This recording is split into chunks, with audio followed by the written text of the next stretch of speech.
Today I wish to speak to you a little bit about one of the names of Allah and one of the ways in which He talks about Him quite often in the Quran, and that is the name of Allah, Al-Alîm, the one who knows. And Allah mentions often in the Quran how much He knows and how He knows everything. Wallahu bi kulli shay'in alim. An example ayah that I want to share with you to start off with is what He mentions in Surah Al-Taghabun, the 64th surah. He says, يَعْلَمُ مَا فِي السَّمَاوَاتِ وَمَا فِي الْأَرْضِ. He knows whatever is in the skies and whatever is in the earth. وَيَعْلَمُ مَا تُسِرُّونَ وَمَا تُعْلِنُونَ. And He knows the things you keep secret and the things you let known. So the things you actually let people know and the things you don't let people know that are hiding inside you, He knows both of those. وَاللَّهُ عَلِيمٌ بِذَاتِ الصُّدُورِ. And above and beyond all of that, Allah is fully knowledgeable and has always known about the nature and the reality of what's hiding inside the chests. It's a remarkable ayah, and what I wanted to do for starters is just have us think about beyond the obvious. We know Allah knows everything. We know Allah knows everything that we're hiding inside of ourselves and everything on the outside. We know Allah knows the seven heavens and all of it. But let's put some of this in perspective. How does Allah demonstrate to us what He knows compared to what we could never have known ourselves? One of the best ways to appreciate Allah's names is to actually understand our own limits. By comparison, then you really get to appreciate the perfection of Allah and really get to appreciate how insignificant slaves we are before Allah Azza wa Jal. So for starters, what I want to share with you is, let's just talk about knowledge of history. You know, historians record when a war happened and which king won or which nation conquered or how long a dynasty was. And this is what historian records can document. But a historian can never document the way Allah documents in the Quran what Fir'aun felt before he spoke. Like Allah doesn't just tell us what happened and what conversation took place, He actually tells us what was going on inside of him. وَنُرِيَ فِرْعَوْنَ وَهَمَانَ وَجُنُودَهُمَا مِنْهُمْ مَا كَانُوا يَحْذَرُونَ. Allah wanted to show them the things they were afraid of. Who would know Fir'aun is afraid? What historian's going to know how he felt? Allah Azza wa Jal records that in the Quran. Think about how Allah records the prayers of Ibrahim alayhi salam. There was nobody there. Ibrahim was in a desert by himself alayhi salam, making dua to Allah, and there's no historian, no other human being that documents this record. And thousands of years later, we know exactly the conversation that took place between Allah and Ibrahim alayhi salam. This is how Allah knows history the way we can never know history. And He knows a point of view on history that no history book will ever cover. You know, sometimes people criticize the Quran doesn't have dates, it doesn't have geographical locations when it talks about history. It just simply mentions these things. But Allah mentions the kind of history that human beings could never know. And the things that human beings could figure out, Allah doesn't tell us. وَيُعَلِّمُكُمْ مَا لَمْ تَكُونُوا تَعْلَمُونَ. He teaches you what you could never have known on your own. So that's just an example of history. Think about the fact that we could never have known that there are 7 skies. How would a human being ever know that? We don't even know the end of the first sky. Allah says, وَلَقَدْ زَيَّنَا السَّمَاءَ الدُّنْيَا بِمَصَابِيحِ. The lowest sky, the lowest of the 7 skies, Allah said He decorated them with stars. The lowest sky, He decorated with stars. With all the telescopes that we have, all the technology that we have, all the means by which we're able to see light years and billions of light years away, all we still see is stars, isn't it? And so by that definition, all we're looking at as far as we've seen into the universe is still within the first sky. And Allah tells us there are 7 skies. Human beings could never have known the clues that Allah has given us in the Quran. What human being would know what's going to happen after we die? How are you and I supposed to know what's going to happen of our bodies? What kind of questions are we going to be asked? What will happen on resurrection? What's Judgment Day going to look like? What questions are going to be asked? How are we going to look? Where are we going to be? What event will happen first and second and third? What does Jannah look like? What is this place Jannah? What is its description? What kind of people will live in it? What conversations are they going to have? Again, historians and human beings can have knowledge of what happened in the past and what happens right now. But Allah even has knowledge of the future. There are people in heaven having a conversation that will happen infinitely into the future, and Allah already knows, and He's telling us as if it's already happened. You see? كَانَ وَعْدًا مَفْعُولًا, as if it's a promise already fulfilled. And that's an indication, just the clue of how much Allah knows. How would we know about angels? How would you and I know, يُرْسِلُ عَلَيْكُمْ حَفَظًا, that He sends guardian angels over each of you? How would we know there are people that are writing all the deeds that we do? Kiraman katibin, noble writers. How would we know that something as simple as asking Allah's forgiveness opens doors to your rizq? You know, استغفروا ربكم إنه كان غفارا يرسل السماء عليكم مدرارا. We would never have known that simply turning back to Allah and asking His forgiveness is going to get you a new job, is going to actually, make your baby's health better, is going to take care of some issue in your life that wasn't open before, now it's opened up, And that's what Allah says, وَيُمْدِدْكُمْ بِأَمْوَالٍ وَبَنِينَ وَيَجْعَلْ لَكُمْ جَنَّاتٍ وَيَجْعَلْ لَكُمْ أَنْهَارًا. Human beings could never have made that connection. There's no way for us to acquire that knowledge. No science, no research, no laboratory can discover this. This can only come from Allah Azza wa Jal. Of course, the biggest mystery of all, how would we know who Allah is? What kind of master is He? What kind of God is He? What kind of relationship does He want with you and me? We could never have known that. People could discover there's a God, but what's He like? What does He love? What does He hate? What does He want from me? What is His plan for me?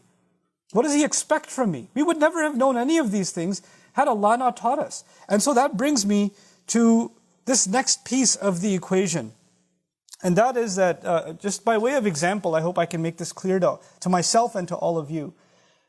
Sometimes we go, like you're having some kind of issue, like you're sneezing a lot or something, or you're getting a fever, so you go to a doctor, right? And the doctor, of course, knows the human body, they know medicine, they do a checkup, and they say, I think you have this or that or the other, right? They check you out and they say, I think you have a, bacterial infection, or you have a virus, or you have allergies, or whatever they tell you, right?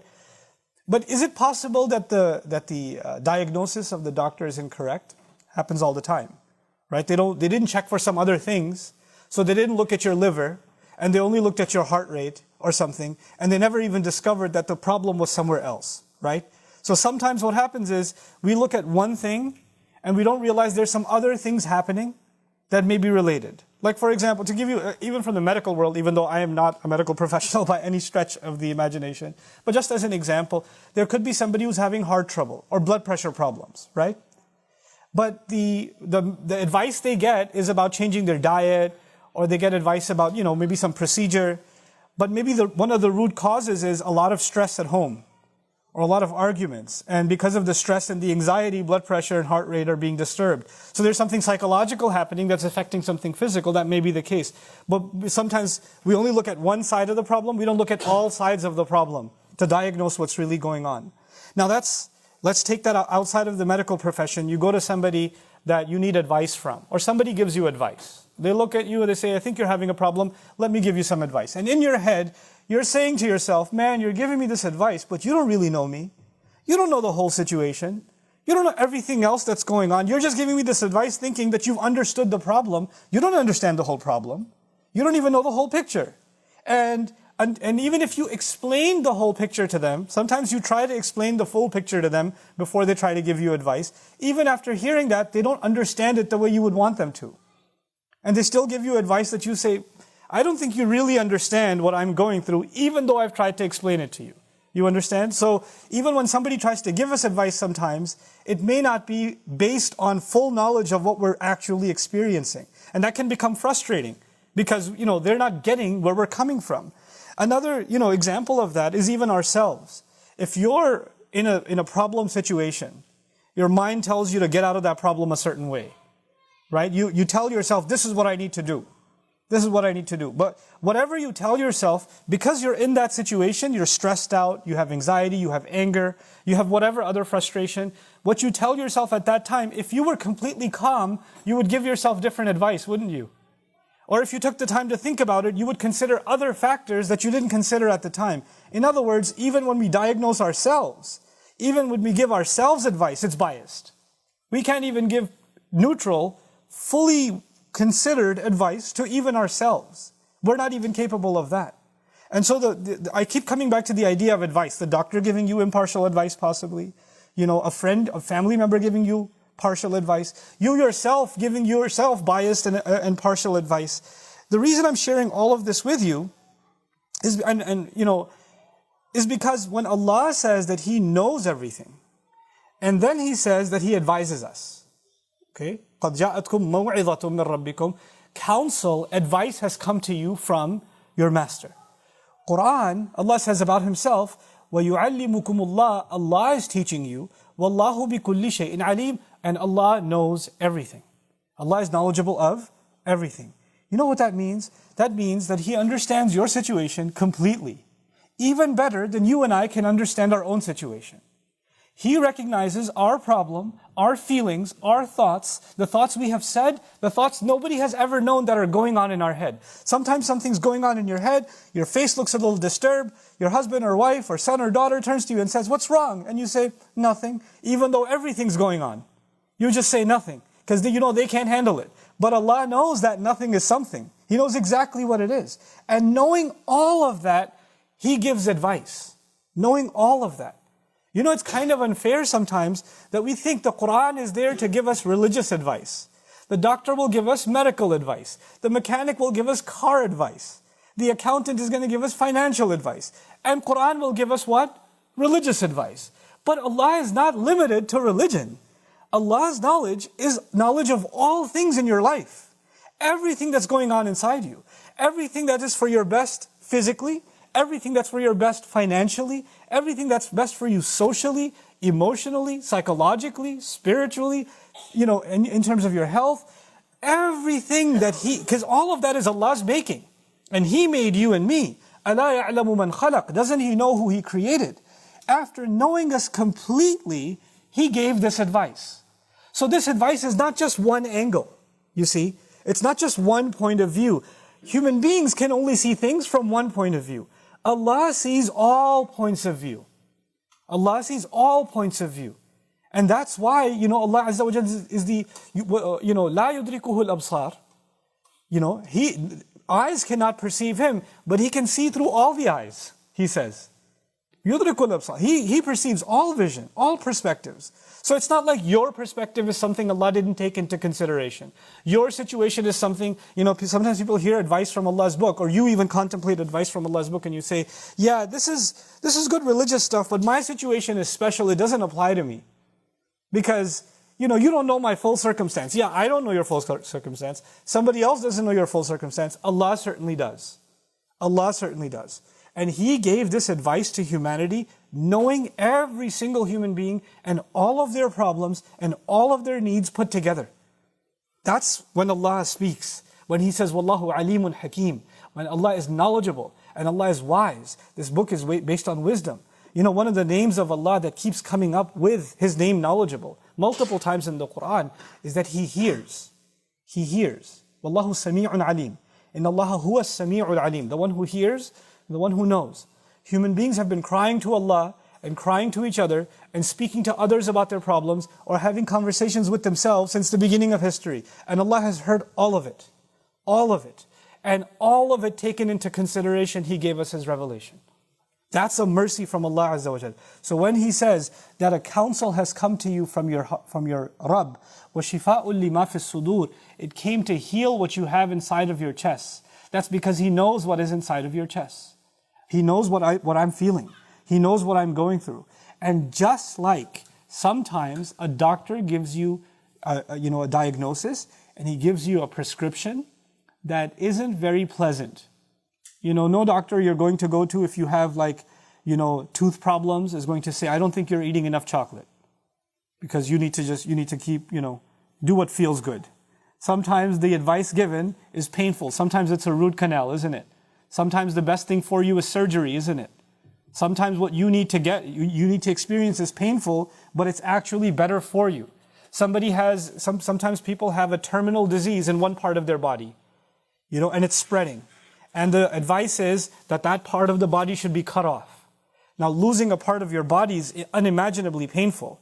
But the choice is this: either you cut it off or you let the cancer spread everywhere. Those are your choices, right? And so sometimes very painful advice is not meant to cause you pain, but actually to save you from destruction. To save you from destruction. وَعَسَىٰ أَن تُحِبُّوا شَيْئًا وَهُوَ شَرٌّ لَكُمْ. It could be that you love something, but it's no good for you. أَن تَكْرَهُوا شَيْئًا وَهُوَ خَيْرٌ لَكُمْ. It could be that you hate something, but it's actually better for you. Based on what is actually better for you and actually better for me, whether or not we can see it, based on Allah's knowledge, He gives us advice. He speaks to us. He teaches us. Allah says, وَاتَّقُوا اللَّهَ وَيُعَلِّمُكُمُ اللَّهِ. Have consciousness of Allah, and Allah is the one teaching you. Last comment about this is the difference between right and wrong. Allah gave human beings, every human being, the ability to tell the difference between right and wrong. It doesn't matter what religion you come from, what culture you come from, you know that lying is wrong. You know that cheating is wrong. You know that stealing is wrong. You know that hurting somebody else is wrong. You know that pushing the orphan is wrong. You know that, oppressing somebody who can't help themselves is wrong. You know that degrading somebody is wrong. You know these things are wrong, regardless of where you are in the world, what culture you come from, what society you come from. This is something Allah put on all human beings in their nature. Allah programmed that before we even came on this earth. So that's universal. But above and beyond that, there are some things that we could never have known are wrong or right. There's some basic morality that everybody understands. That's the basis that Allah taught us already. But above and beyond that, we could never have known what's right and wrong. There's no way I could have known that the flesh of swine is no good. I couldn't have known that on my own. That I couldn't have known certain animals are not good for me to eat. I couldn't have known, for example, what's good for me, these prayers at this schedule, 5 prayers, very specific times, aren't they? There's no way I could have known that's really what's best for me. There's no way I could have known that. So this distinction between right and wrong, human beings have some sense of that. But Allah has the full picture of it. So when Allah tells you and me something is wrong, and when Allah tells you and me something is right, then you and I have to put our knowledge of what we think is right and wrong aside, and we have to submit ourselves to the fact that Allah knows more than we can ever know. That Allah is Al-Alîm. Allah is the one who knows. And Allah knows what is right is always going to be better for us. The reason we are hesitant to take Allah's advice sometimes is we think that if we follow what Allah is saying, it's going to cause pain. And you know what? The fact is, when you follow what Allah says, in many cases, it does cause pain. That's a fact of life. Following what Allah says does not lead to comfort, it can lead to difficulty. The best people who followed Allah's advice were prophets, and their lives were full of difficulty, yes or no? Right? So following what Allah says will lead to difficulty, but that difficulty is way better for you than any ease that comes if you don't follow it. That's the truth. The truth is, if you don't follow His words and find some easy way for yourself where you feel you're safer, you feel that's best for you, you can lie to yourself, you can tell yourself that's best for you, but the truth is you are heading yourself into destruction. And I'm heading myself into destruction. I pray that Allah Azza wa Jal really helps us internalize in the depths of our hearts what it means that Allah knows everything. And based on that knowledge, it's easier for us to trust His advice and trust His counsel and live by it. Barakallahu li wa lakum fil Qur'an al-Hakim wa nafa'ani wa iyyakum bil ayati wa dhikr al-Hakim.